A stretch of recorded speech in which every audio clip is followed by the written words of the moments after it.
Luísa Daniele, sou coordenadora e psicopedagoga aqui do SENAI. Eu sou a professora Fátima Rejane e trabalho com psicomotricidade com as crianças aqui no SENAI. Dando continuidade ao nosso projeto Conectando Saberes, trataremos hoje sobre transtorno do déficit de atenção e hiperatividade. Transtorno de déficit de atenção com hiperatividade. É um transtorno neurobiológico de causas genéticas, caracterizado por sintomas como falta de atenção, inquietação e impulsividade. Ele aparece na infância e pode acompanhar por toda a vida. O transtorno de déficit de atenção com hiperatividade deve ser tratado de modo múltiplo, combinando medicamentos, psicoterapia, orientação aos pais, à escola, ensino e técnicas específicas.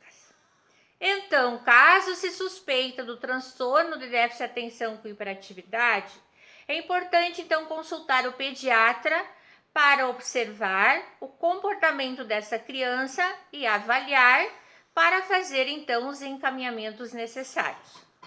O diagnóstico é clínico, sendo feito por meio de observação dos pais, da escola ou em outros locais no qual a criança convive.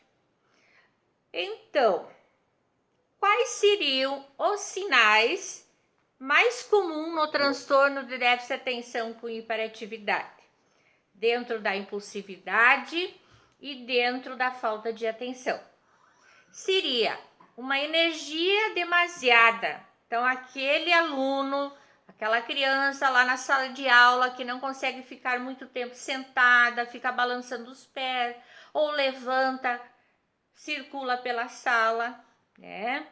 Aquela criança também tem dificuldade para brincar, para seguir um comando, principalmente nos jogos, no respeito às regras, né? Outra característica, ela fala muito, né? Ela não espera a sua vez de falar, ela se intromete muitas vezes na fala dos próprios colegas ou do adulto também. Uma criança que ela não percebe muitos detalhes numa determinada tipo de atividade, né? Ela não vê as diferenças. Ela não mantém sua atenção por muito tempo em alguma tarefa, né? Muitas vezes ela já diz o que está pronto ou apenas que está olhando e parece que está entendendo, mas não está. Assim como ela parece não escutar. Muitas vezes o professor está dando um determinado aviso ou uma orientação, a criança está com o olhar fixo, mas não está compreendendo o que realmente ela deverá ser feito. Ela tem dificuldade, então, para concluir aquilo que ela começa, né? Não gosta de tarefas que vão exigir muita concentração, muito raciocínio, tá? Então, ela logo tenta não realizá-las. Quais seriam, então, as dicas que a gente poderia, então, ofertar para a escola e para os pais? Primeiramente, seriam as instruções serem bem claras, bem objetivas, né?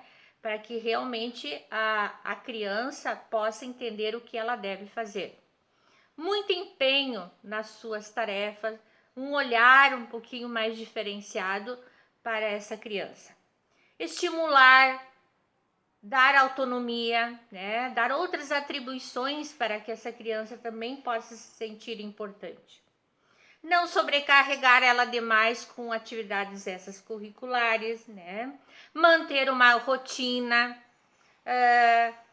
a organização, né, dos seus pertences. Muitas vezes a própria mesa no qual ela é toda bagunçada, né? Ela derruba, não junta, tá com todos os cadernos muitas vezes em cima.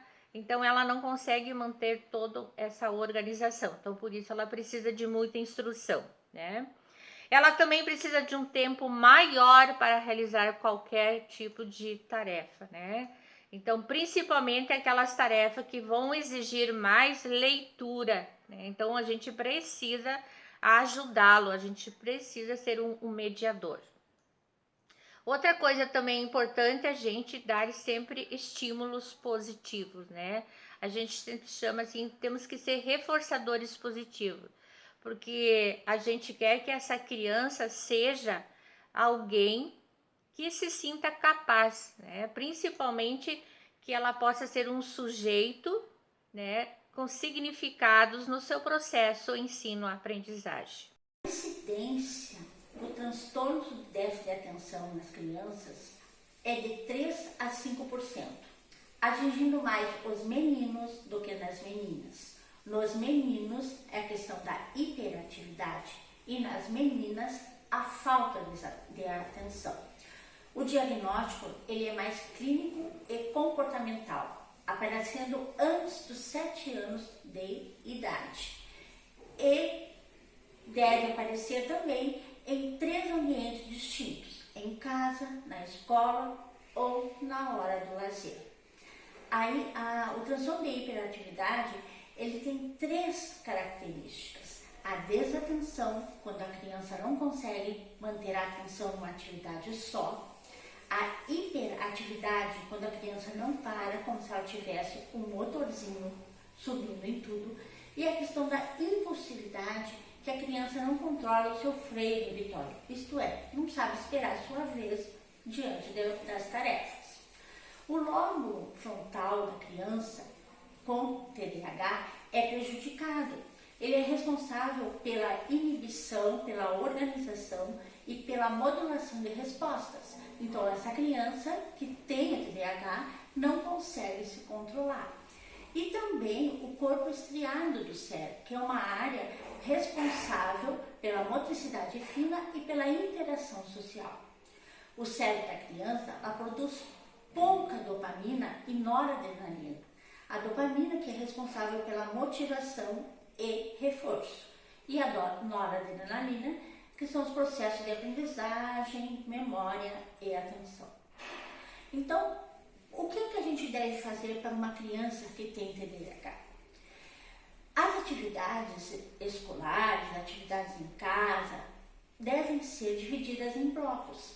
Isto é, uma atividade de aprendizado acadêmico e, logo após, uma atividade lúdica, que seja um quebra-cabeça, que seja o jogo da memória, que seja uma pintura, que seja uma argila, jogos de adivinhação, alguma coisa para a criança se acalmar.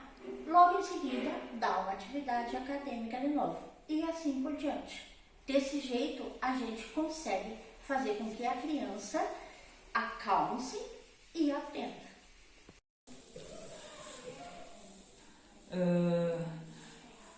Então vamos fazer uma atividade? Bom dia, Samira, tudo bem? Fala para o prof, tudo bem? Tudo bem. Tudo bem, olha para a prof. Nós vamos fazer um quebra-cabeça, tá? Diz para a prof que bichinho que é esse?